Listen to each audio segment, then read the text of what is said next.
Hello, everyone. Thank you for joining us this late afternoon, early evening, depending on where you are. My name is Brian Parras, and I'm connecting with you today in Denver, Colorado, but I'm originally and still live in Houston, Texas, what we call the Petro Metro.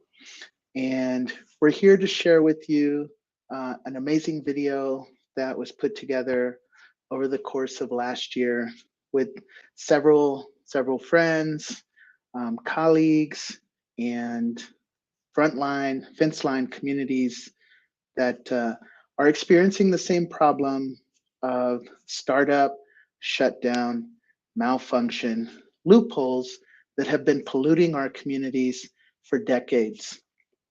And I would like to share with you a little bit about why this issue has been so important to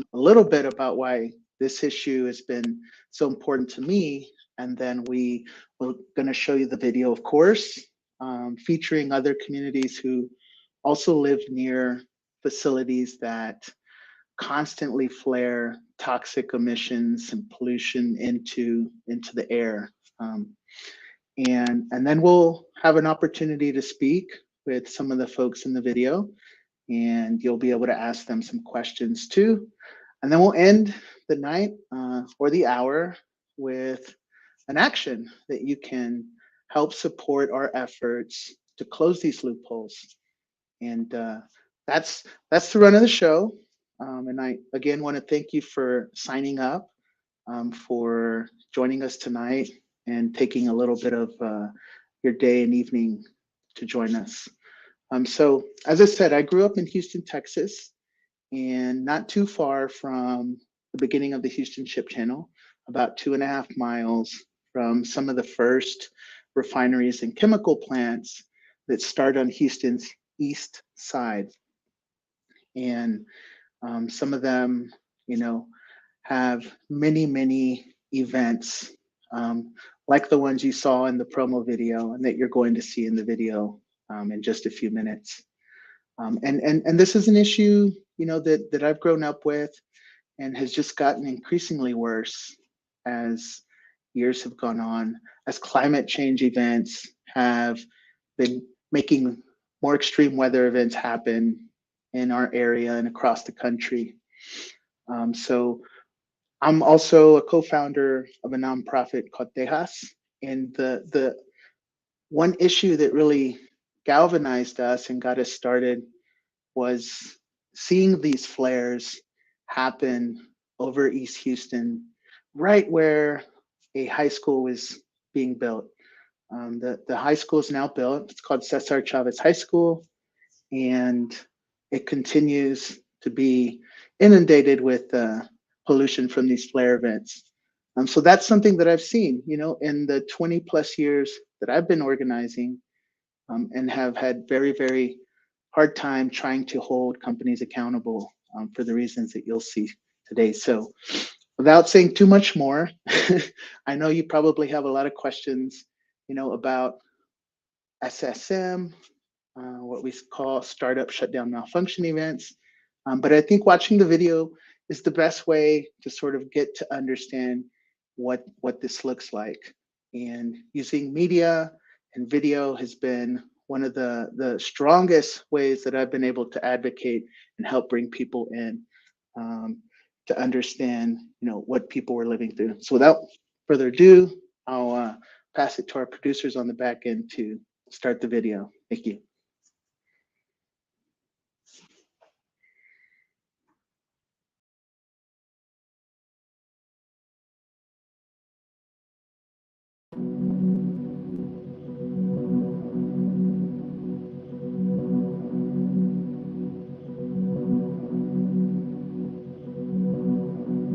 I lived in this community all my life, 69 years. I used to love going outside and breathing that fresh, clean air and playing out in the yard, having fun with your neighbors. We had everything that a person could want, and now we don't because of industry. When I would leave my house in the morning to go to work, when I walk out that door, I get a whiff of that smell. and you want to go back in the house because the smell is so strong. Sometimes it smells like chlorine, sometimes it smells like a rotten egg, sometimes it smells like some type of chemical, and sometimes it's an unknown smell.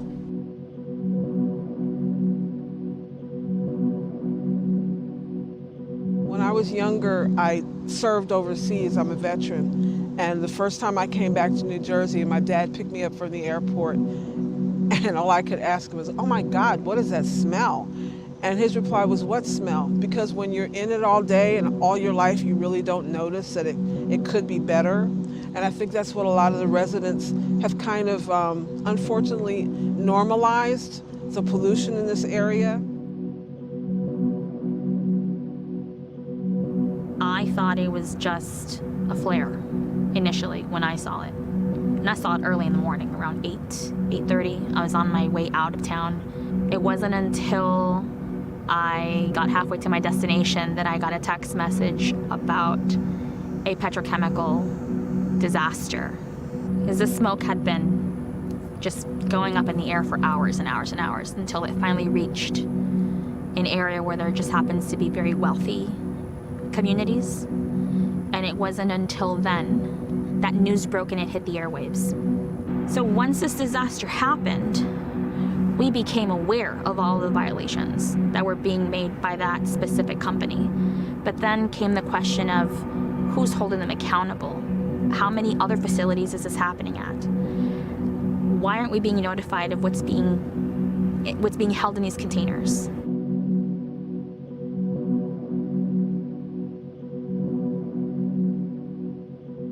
We have carbon monoxide, we have sulfur dioxide, we have CO2, we have lead, and sometimes the smell, oh my goodness, it's just so overpowering. In 2018, a massive release was so huge that it shut down the Delaware Memorial Bridge for 4 to 6 hours.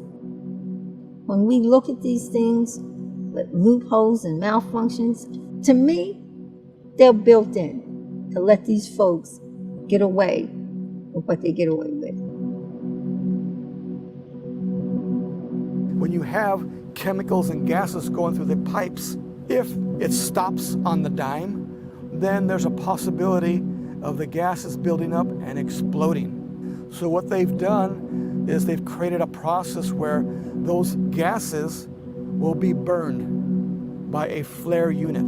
And so when these incidents occur, it might be for a short time. If it's a major catastrophic failure, it could burn for days. Recent studies began to show that they do these flaring events so often, so frequently, that often those emissions were more than the annual emissions when it worked normal operations.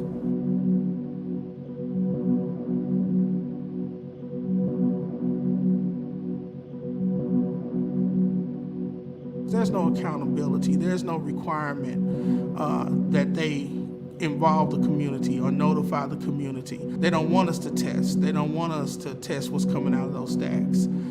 We don't even know half the stuff. We have to, file a FOIA request in order to even get the information to try to find out what are you bringing into the plant to incinerate.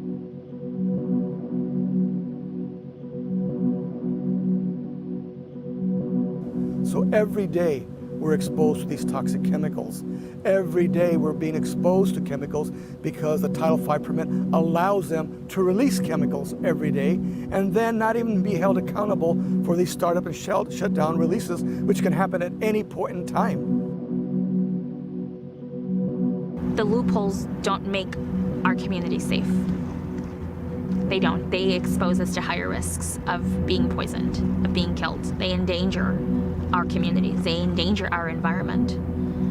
The only thing that those loopholes do is protect the industry. It's not about public health. It's about profitability. And that needs to change. Why are you here polluting us? Why are you poisoning us? They shouldn't use us as a sacrifice zone so you can make billions of dollars. You don't care about us. How many more people have to die? It is from nature that we grow our food, that the air that we breathe, the water that we drink is found in nature. And so therefore, if we are abusing that we are creating the means for our own destruction.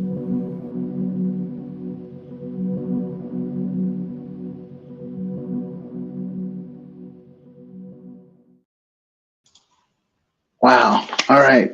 Thank you for being here and watching that with us. So the gist of this is that the Environmental Protection Agency allows industrial facilities to ignore normal permit limits and release deadly air pollution at any time a facility starts up, shuts down, or experiences a malfunction. This harms people, this harms public health. It also harms wildlife and the enjoyment of the environment as well too. And it must be stopped, and that's why we're here today. I would like to introduce you to our first guest, Sharon Levine. Sharon was born and raised in St. James Parish, Louisiana, commonly known as Cancer Alley because of extremely high rates of cancer in the community due to petrochemical manufacturing. As a little girl, her family lived off the land with gardens and cattle and pigs and chickens, and her grandfather caught fish and shrimp in the Mississippi River. Levine worked as a special education teacher until deciding to dedicate herself full-time to working for environmental justice in her community. In October 2018, she founded Rise St. James, a faith-based grassroots environmental organization that started with a meeting in her living room with 10 community members and her daughter taking notes. Now she manages a small staff and some 20 plus volunteers. Sharon has testified before Congress and in 2019 successfully stopped the construction of a $1.25 billion plastics manufacturing plant alongside the Mississippi River. In 2021, Sharon was awarded the Goldman Environmental Prize for her work. Sharon, thank you for joining us today. Thank you for having me. Awesome. I would love to offer you an opportunity to, of course, share anything you would like to, but I do have a prompt and a question for you related to the video and the issue of startup shutdown malfunctions. So in your lifetime, you've seen your community go from a rural farming community to an industrial landscape. And in addition to that, you've been severely impacted by supercharged hurricanes and other extreme weather events. So how do these flares affect your community day to day, and then also during hurricanes and other weather events? These flares are still being done as we speak. Just this morning, there was a smell around 8 o'clock, and it was a big flare that came from one of the industries. So it's not that they are stopping; it's that they are doing more, and we still have the smells, and we're still getting sick, still getting cancer. Nothing is being done. These uh, plants are not being watched closely, and we at Rise St. James and some of the other citizens in the community are watching closely too. But the EPA need to do their jobs and to go in and give these plants some surprise visits Hmm. because they are not going to stop unless somebody crack down on them. And I think the EPA need to do their job. Now, we can't see this, Sharon, but I know that your house was impacted by Hurricane Ida last year, and it still has not been repaired. Can you share with folks, the current state of the community and what that means for folks who can't, live in their home right now, and yet still have to suffer, the insults of these emissions that are being put out every day. Well, Hurricane Ida did a lot of damage in St. James. And we have RISE members who still are not in their homes, just like I'm not in my home. My home was completely destroyed inside, and we just got a new roof on my home, but the inside part of it has been gutted. All the bedrooms are gutted. So I sleep in a travel trailer at night, get up in the morning and come in my kitchen and get on the Zoom calls. That's my daily living since the hurricane. And my insurance company is dropping me from the company. And they tried to give me a few dollars. It wasn't enough to fix one room in my house. So I turned my claim over to my attorney, and they are working on it. And now I'm in the process of looking for a contractor. If I have to Wow. borrow the money myself to start redoing my home, because I'm tired of living in a travel trailer where I can't bring my clothes into the travel trailer because there's no space. So I'm trying to get a larger trailer to put my clothes in and get Wi-Fi and living there for a few months, because it's going to take about 5 or 6 months to redo my whole house. Mm, man. Well, we're going to come back to that. And, I thank you for sharing. I know it's not easy to have to explain to folks, the type of situation that many families are living with in the Gulf Coast. And, we've also suffered impacts from hurricanes, but also winter storms. There were tornadoes recently that hit the New Orleans area. The point, I think, of this particular story is that, weather, climate change, and these SSM events are interconnected and related, and it's getting worse. So hold that. We're going to come back to that later. Our next guest is Porsha Simmons. Porsha Simmons is the board chair of the Center for Environmental Transformation in Camden, New Jersey. She's lived in New Jersey for most of her life, having been raised in Newark and moving to Camden 5 years ago. Porsha is an Army veteran and is working to establish a pollinator garden in her community. Welcome. Good evening. Hi, Brian. Thank you for having me, and thank you to the Sierra Club for this. Oh, yeah. I'm really grateful, to be with such an incredible team at Sierra Club, and dozens of folks have helped us put this event together, but also work on the video for well over a year, including some friends from Earthjustice and other environmental groups that aren't present here today. So yeah, thank you for that, Porsha. Can you tell us a little bit about the environmental health impacts and what they look like in your community, and what got you involved with the Center for Environmental Transformation? Well, the city of Camden has 200 known contaminated sites, including several Superfund sites.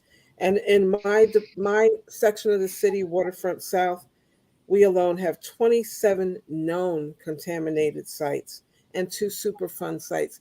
And Waterfront South is probably maybe 20 blocks. And we have all that within those 20 blocks. Wow. I got involved with the Center for Environmental Transformation when I purchased my home here. Someone knocked on my door and said, "Would you like a vegetable garden?" Yes, I would. So, in addition to doing environmental justice work, we provide an urban farming program for youth in the summer and for the community. So I started getting involved in that way.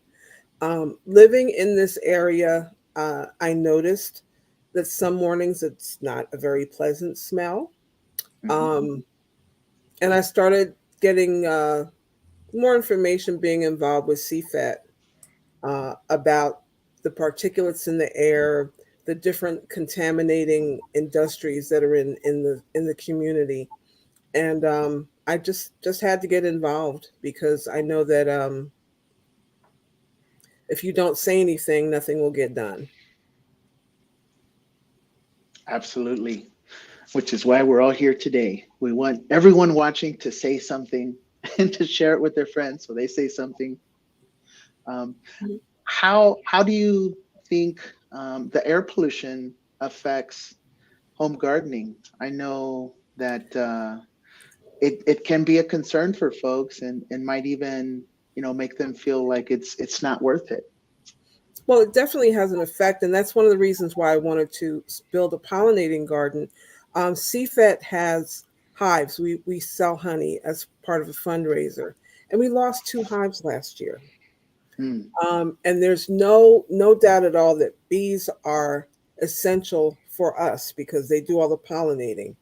Um, so it definitely has an effect on life. Period. Um, so my hope is with the pollinating garden, I can have more hives on site and also educate my fellow community members about the importance of knowing how to grow your own food, knowing, identifying the good pollinators, birds, bats, bees, and butterflies, and taking back your community. Yeah. I love that. It's often thought that communities like Camden, like Rye St. James, and others we'll hear from, um, don't care about their neighborhood, or you know can just simply move somewhere else. But as we've already seen, there are long histories to the land that we occupy, and there's a great deal of respect and dignity and pride, in our homes, and a desire to want to enjoy them to their fullest, right? And celebrate it Absolutely. with community. So thank you for Absolutely. that. Thank you. Yeah, and we'll come back. We're going to have an opportunity to chat some more, all together. Next, I want to introduce y'all to Semma Hernandez from Pasadena, Texas. Semma is a mother of 4 children. She's proud to be a Latina, the daughter of immigrant farm workers, and getting to know her indigenous roots. Semma is a former co-chair of the Texas Poor People's Campaign and a staff member at Progressive Coders Network, and co-lead the development of an environmental project which began in 2019, after the ITC petrochemical disaster in Texas. And you saw some of the images from that in the video. Semma continues her organizing, activism, and advocacy for progressive policy aimed at dismantling systemic oppression, and as a grassroots organizer. Um, Semma, thank you for joining us. Thank you, Sierra Club and Earthjustice, for doing this and putting this together, really giving imagery and a voice to those who cannot experience or see what we experience every day. And, going right into that, you live in Pasadena, Texas. Like, songs have been written. I remember growing up making fun of Pasadena. They called it Stinkadena. And I didn't really get it at the time. I was just a kid. But it's stunk where I live too. So I thought, do I live in Pasadena? But your kids go to Deer Park, which is home to where the disastrous ITC disaster took place, and sent benzene plumes into surrounding neighborhoods. Your neighborhood was also flooded during Hurricane Harvey, and you often tweet about the flares that you see driving home, going to work, picking up your kids, and the sirens, the frequent sirens that you hear, because industry is so close to your home. Can you share with us how all of these combine, to create a situation where, there are many, many threats, many, many concerns, throughout the day that make, living there very different than other parts of the country. And these are things that we call cumulative impacts, right, in the environmental justice world. And there are other factors that you may want to talk about in the community that are unique to Pasadena, like people's status, language preference, etc. Absolutely. I wish I could cover a lot of it, but first and foremost, it's yes, my children do go to Deer Park schools, and we live within half a mile of the nearest refinery. And the Houston Ship Channel is surrounded by refineries because it's the largest petrochemical processing region in the entire country. And this is where the largest export of oil is being processed. All those pipelines are coming directly through our neighborhoods. With Congress securing money to expand the Houston Ship Channel, we are aware of the increase in emissions and flaring. As you said, I tweet a lot, and I also call the TCEQ constantly, and I have yet to get an accurate response from them regarding the flaring and whether it was authorized or if it wasn't authorized. But I get a better response on social media from industries like Shell Oil or the TCEQ specifically. Shell Oil has been bought out by Pemex, and it's directly on the other side of the freeway from my son's high school. So it's a constant fear. We know that the flaring here, they really don't warn us when it's going to happen. And the TCEQ only cares when there is black smoke being emitted. We're not even talking about when it's just flaring in general. And they've said repeatedly that flaring is safe, but it's not really safe for anyone. They're doing it because the industry or the refinery itself is trying to decompress or burn off excess fuels, which means that they are obviously not prepared or willing to abide by regulatory standards. And what I would like to see is these industries take responsibility for what they're doing.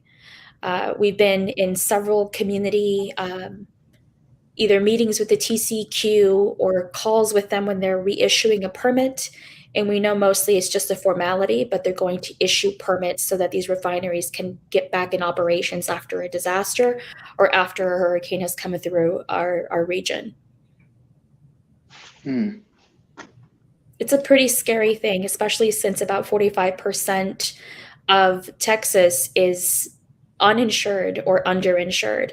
So when a petrochemical industry disaster happens, our access to healthcare is very limited. And in regions where you have rural parts of Texas, a lot of hospitals or medical facilities are non-existent. So when we talk about cumulative impacts, we're looking at Texas as a whole region, not just as the Gulf Coast area, because we have refineries across the state. Texas is the most unregulated state of the union. So shutting down or closing these loopholes will improve our way of life and expand our life expectancy significantly and limit, if not lower, the cancer rates, at least our cancer rates would be much lower, significantly lower, if we just focus on closing this down, these specific loopholes. Yeah, I mean, accountability is such an important part of why these loopholes matter, right, to us. And we recognize and we know that there are permitted emissions that are also a concern for us. But to allow unpermitted emissions to go without any kind of recourse or accountability is just doubly upsetting. And as you said, we already have other issues affecting our quality of health. And thank you again for that. I think this is a good segue because our next guest, Jesse Marquez, has been working on these issues for over 20 years and has seen some progress in California. But let me tell you a little bit about Jesse first. Jesse hails from Wilmington, California, which is a poster child in the struggle for environmental justice. Over 88% of Wilmington's 55,000 residents are Latino and 30% live in poverty. Wilmington is home to two of the largest U.S. ports, 4 major oil refineries, 4 asphalt refineries, a large oil field, and many other industrial facilities. It is also surrounded by 3 major freeways and crossed by the Alameda train corridor. Jesse Marquez, a lifelong Wilmington resident who lives 4 blocks from the Port of Los Angeles, decided something needed to be done to address the alarming public health and safety risk in his community. So in 2011, Jesse Marquez founded the Coalition for a Safe Environment, which has received national recognition for its success in negotiating community benefits agreements with innovative mitigation measures to improve air quality, and with public health and alternative technology programs at the port. Welcome, Jesse Marquez. Thank you for being here. Yeah, thank you for this invitation and the opportunity to participate in this conversation, in this webinar, because it's the exchanging of information, the sharing of ideas, the sharing of alternatives and solutions that helps us to be able to improve. Because oftentimes, when we have to confront our elected officials, and then those that are not elected, like your commissioners, who are typically political appointments, we have major problems because they're being influenced by the petroleum industry, by the goods movement industries and many other types of industries that that depend on the resources that they provide. At the beginning, just like many of you here listening and watching, I knew nothing about how a refinery operates. I know nothing about a coke facility. I knew nothing about oil well drilling. I knew nothing about how ports operated and marine terminals. What did they do at ports? And so my IQ went from 0 to 100 plus, and now I got a PhD in how to make a refinery better. I got a PhD in how we replace our oil refinery altogether. I can design a port better than the port. But one of the things that's helped me do that is understanding and what were the new emerging technologies that could support us. Understanding what were the root causes of these problems. Yes, I attended meetings where I heard the petroleum, public relations person say, well, hey, this is a public safety feature, there's been a malfunction and a breakdown, and you don't want the gases to build, it's going to explode, and that'll be a worse impact on the community. But then, as life went on, as time went on, I began to learn, well, wait a minute, what you say exactly was the cause of that malfunction? This part broke, or this part was no longer providing accurate data information. And then as I started asking those little bit deeper questions, I began to realize, wait a minute, these guys are repeat offenders. Release device, it's broken many times. This valve has broken many times. These pipes have broken many times. And as I realized that the numbers were adding up, how could they possibly be breaking down that many times? Because wouldn't it be reasonable to repair them and replace them before they break down? And then as time went on, I discovered that, yes, there are things such as a manufacturer's warranty and guarantee. But when it came to the petroleum industry, when we're talking about equipment, systems, and parts, there is no such thing as a 10-year, 15-year, or 20-year parts warranty or guarantee. So what happens in the petroleum industry? They wait for it to break. Okay. And since most refineries were constructed during the 20s and 30s, they're 30, 40, 50 years old. No wonder they're breaking down. So now we began to realize, okay, they've been lying to us. They just wait for it to break down. They take no actions and there are no laws and rules or regulations saying that, once it exceeds the manufacturer's warranty, you must replace it within 30 days, 60 days, 90 days. That did not happen. So then we were able to focus in our public comments addressing that issue. The next thing is that, what were some of the other causes that could also be addressed? Well, I don't know about you, but in Wilmington, last year we had over 10 power outages. And many times those power outages mean that the refineries go out. Well, one time when the power went out, we had 3 of our refineries flaring at maximum capacity for 2-3 days before they were able to get under control. I received phone calls. I happened to be up at a meeting in downtown Los Angeles, away from the harbor, where one of my members was screaming, "Jesse, Jesse, emergency, emergency! You have to answer this phone. You have to come back to Wilmington. The refineries are exploding. We don't know what to do. There's no police there. There's no fire department. There's no one telling us what to do." That was her message. It was a life-threatening situation, all caused by power outages. But guess what? There are no rules, regulations, not even in the Title V permits, a requirement that they must have backup power for their facility so that they can operate and not have to flare or expose the public to any other thing.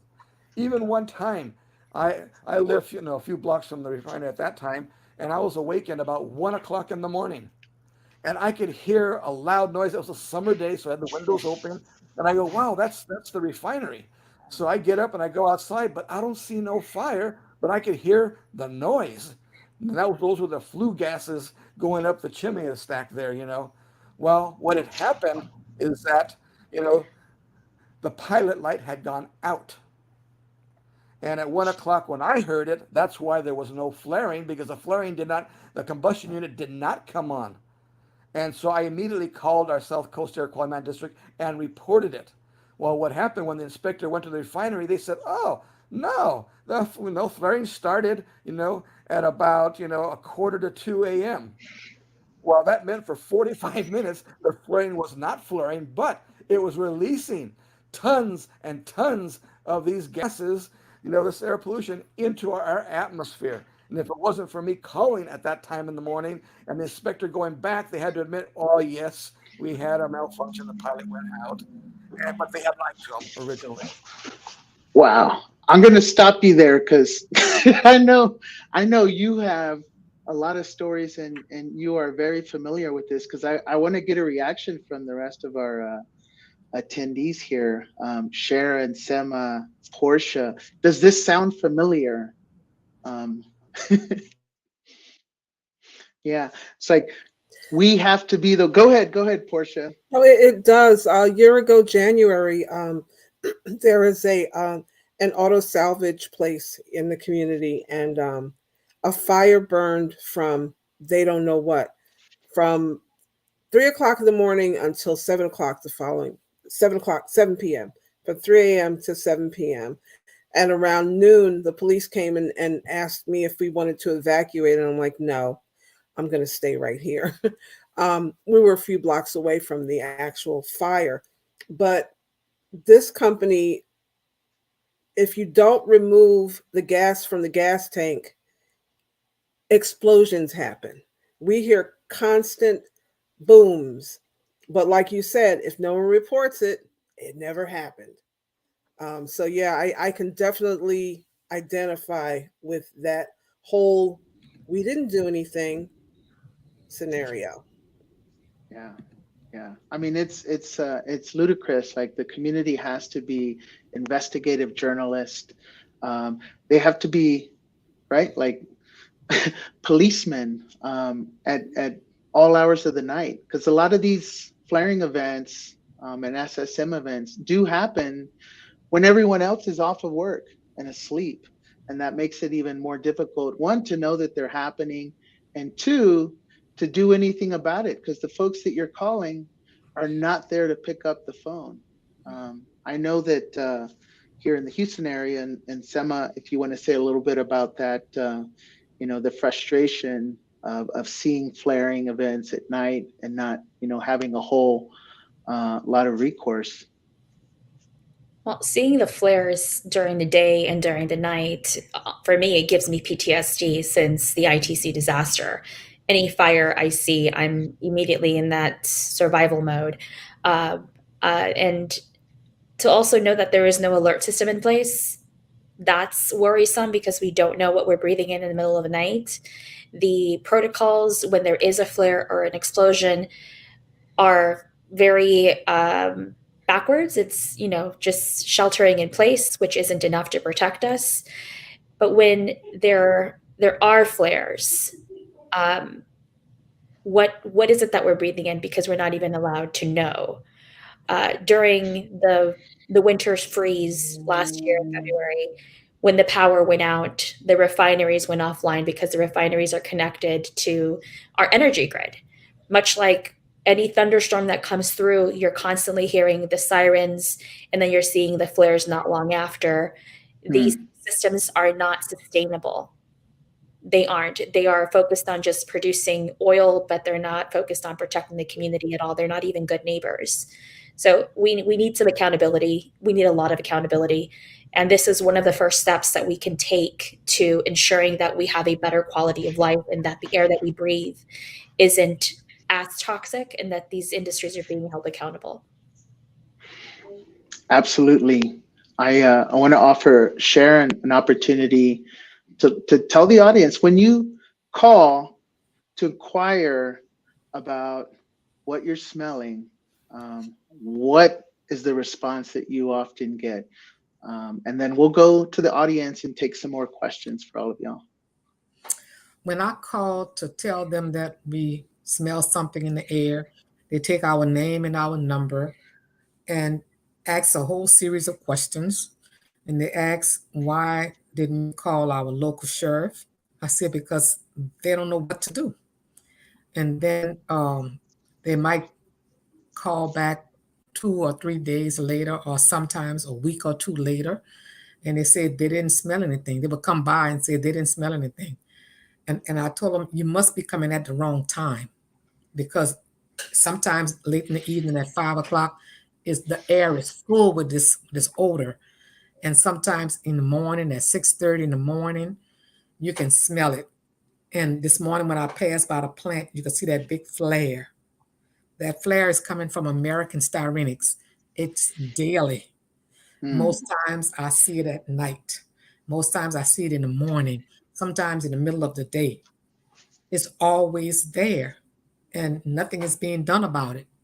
The EPA or whoever we call, they tell us they don't smell anything. And we had ammonia leak, I think last month, in February, we had an ammonia leak. They said the sheriff came out. The smell was so strong that the sheriff left. So there's nothing being done about it. These people are not being held accountable.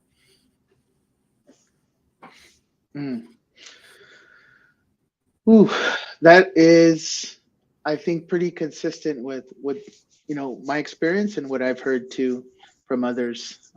There's a question from the audience: who is the most impacted people from the way that the current EPA rules are written?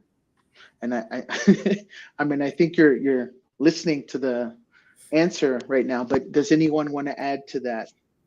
Yeah, who are the most impacted by these loopholes? The people. The people are the most impacted. The communities, the people that live here. We are the most impacted. And if it don't stop, we're not going to be able to live. And if this industry that comes next to my home, for most of plastics, it's a sure shot we're not going to live, because Formosa want to bring in 14 plants inside the complex. And we already having problems with the air and the water. So it's going to be a death sentence for the citizens of St. James Parish. The parish would double the emissions. And where I live, it would triple the emissions. And we're not going to be able to live. So maybe their goal is to kill us. Seem like it. Porsha, I think you were going to respond too. I see a very large impact on both children and the more seasoned citizens. Children, because they'll be outside in that environment playing, they're developing with this type of these toxins and things, and of course our seasoned citizens who can't get around like they used to, are tired. It's time for them to rest, not rabble and make a noise about what's going on. But it definitely has an effect on them health wise. Um, there's a lot of cases of asthma in Camden City, um, other lung diseases, and it all, to me, if you look at the county and statistically, the people outside of Camden City who lived in the same county don't have the same type of health impact that the people in the city do.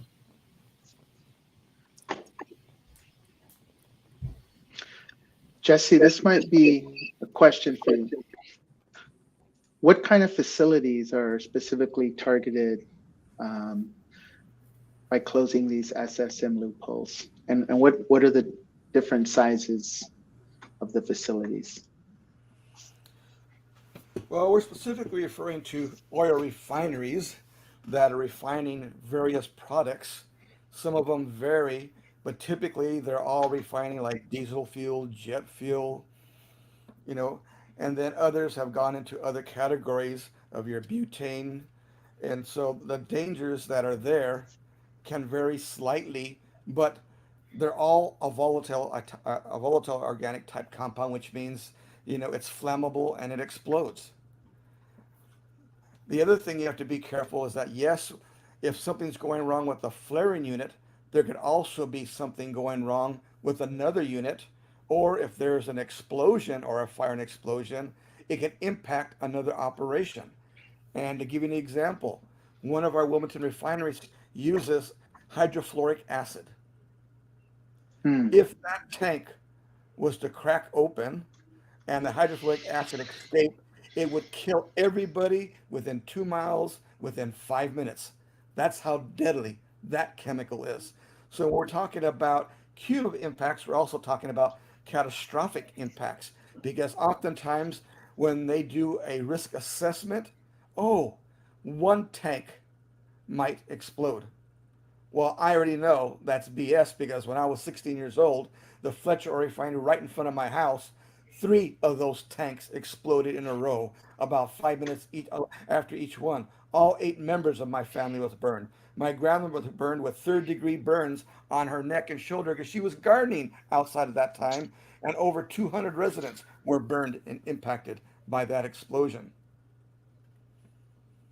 And so the larger the refinery, the more dangerous and the higher risk it is living there and being exposed to chemicals there because we oftentimes they don't know what's happening. LA Times newspaper called me one time about one of the flaring vents and that the refinery had denied it. And not denied the flaring, but another comment.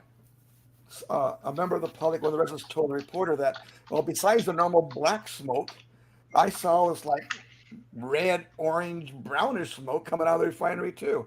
And the refinery denied it, saying, I don't know what they're talking about. So here the LA Times reporter calls me, since I'm close by and I'm well known for taking photos. I actually had color photos. I had evidence, legal court evidence showing that yes, there was something over here to the left also burning. And yes, it had an orange, brownish, yellowish, reddish color to it.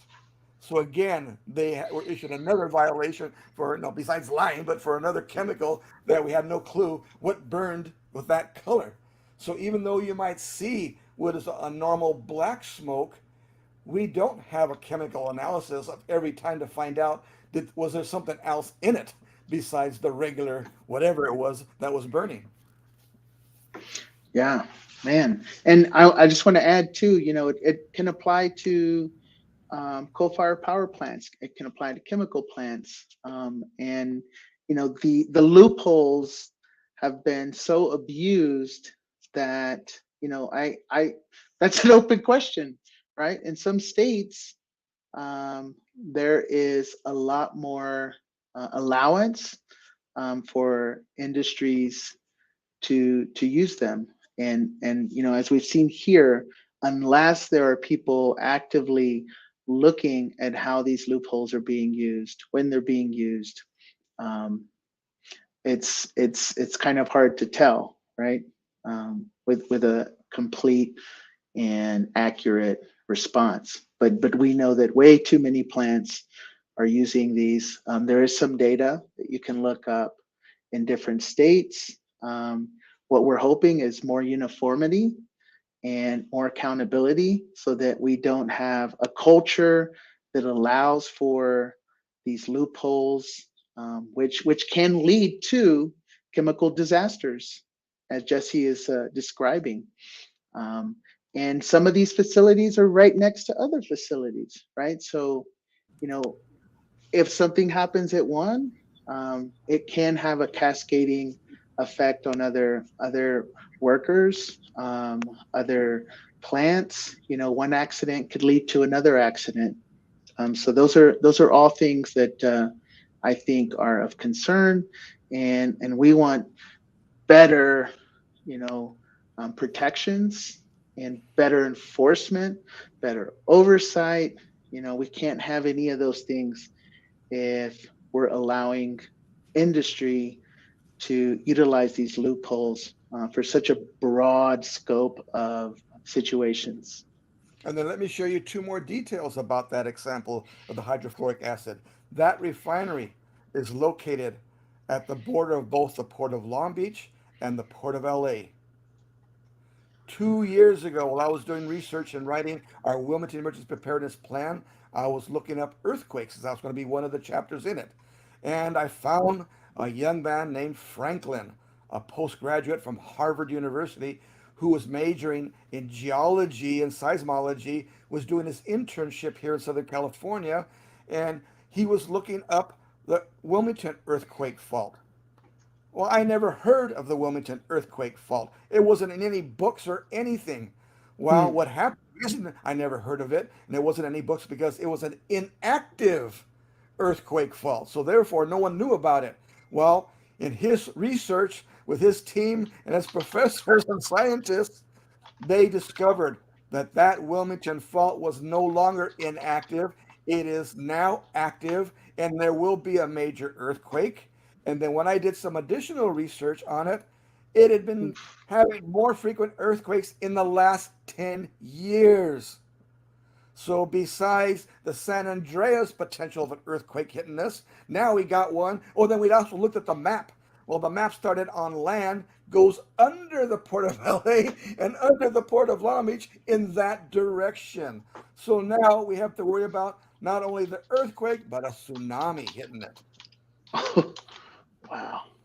And what happens if a container is in that tsunami and it hits the refinery and hits that tank? Besides the ship hitting the tank now, because now it's being brought on shore. So there are many risks that we have learned over the years that we share with our colleagues and communities, so they understand it's not just this. There's more to it. Okay. Man, I can't believe it's already 5 minutes till the end, but I have one final question for y'all. And I want to invite the audience to take action. We're going to put a link in the chat for you to sign our petition to tell the EPA to fix these air rules, to eliminate the SSM loopholes. And we're going to continue, doing this work and other work that is equally as important to protect our communities. So in that vein, I want to ask the last question for each of you. Let's see, where'd it go? There it is. What comes next for you, for your community, and for the fight for clean air and healthy communities? And if someone is ready to go first, just unmute yourself. Well, Brian, I'm going to get a copy of the video and I'm going to share it through CFET and wherever I can let people know what's going on and urging them to get involved. That's what I'm going to do. And is there a place where folks can support that effort, including us, but also the audience that's watching? Well, you can always go to cfet.org and take a look at what we do here in Camden. Any and all support is greatly appreciated. Any articles you want to send us so we can give them out to the people in the community, any ideas, we're always welcome to work with other organizations to improve our community. Wonderful.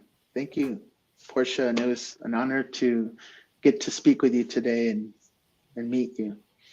Thank you, Brian, and everyone else.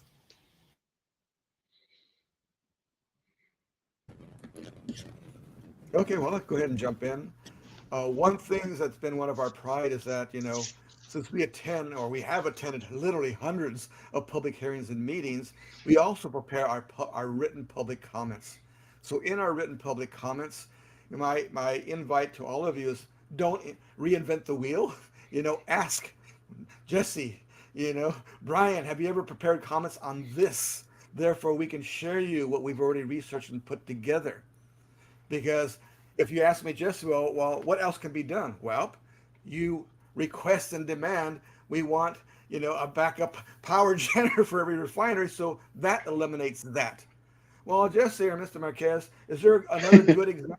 Yes, there is a good example. BP, Arco, and Carson, which is now Marathon, they built 2 cogeneration plants at their facility. If there's a blackout, they never go out because they invested their money in these 2 cogen natural gas plants to keep them powered up so that they would not be flaring and releasing anything. So we do have examples that we can share with you. That's amazing and very helpful. So what I'm going to do is continue to share this specific video, call people to get involved, not just here locally, but understanding that what happens here has a rippling effect across the entire world. We need people to get involved in advocacy and environmental justice however they can, wherever they are, in whatever capacity they can. I saw one of the questions here in Progressive Coders Network. Yes, we do code. And the project that I'm leading in Progressive Coders Network is specifically geared towards developing air monitoring systems so that we can have tools to empower local communities that are impacted with the data available so that they can use that and take it to court if they have to, or implement policies at a local level or state level or federal level.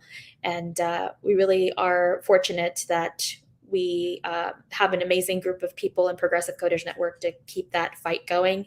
But I urge everyone here to get involved, not just in Prog Code, but also Sierra Club and Earthjustice if we want to see actual tangible things happen, especially here with this effort of shutting down the loopholes.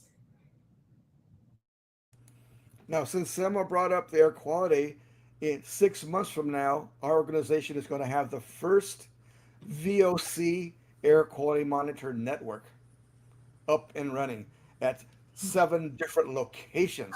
So there's been PM ones, but there's never been a VOC one.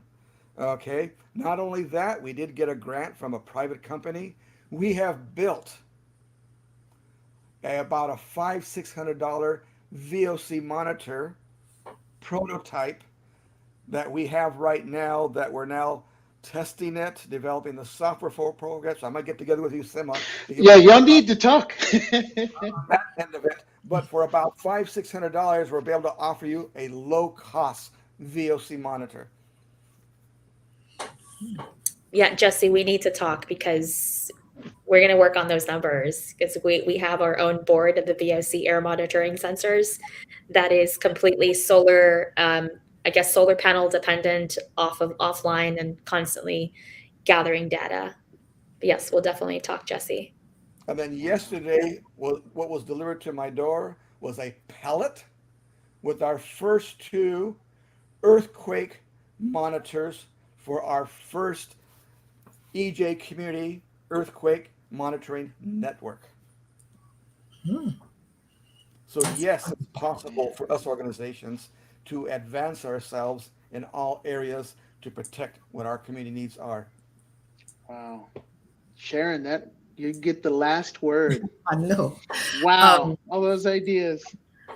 Talking about monitors, we have some purple monitors that's set up in our community, and we are getting a lot of flares, and especially at 2 and 3 in the morning. And we got some this morning, Mhm. and I had a phone call this morning to ask, did I smell anything? And I said yes. And I said, I also seen the flares. So those air monitors are picking it up, and especially the purple air monitors. And I would like to take the video and share it with my RISE members and with our media person and put it on social media and let the world know what's going on with all these communities. Wow. And I know I've seen videos that you've done too, Sharon. You're out there when they are flaring. You know, I would say Yes. it's important for people to see what's happening when it's happening. Yes. Do it from a safe distance, protect yourself always.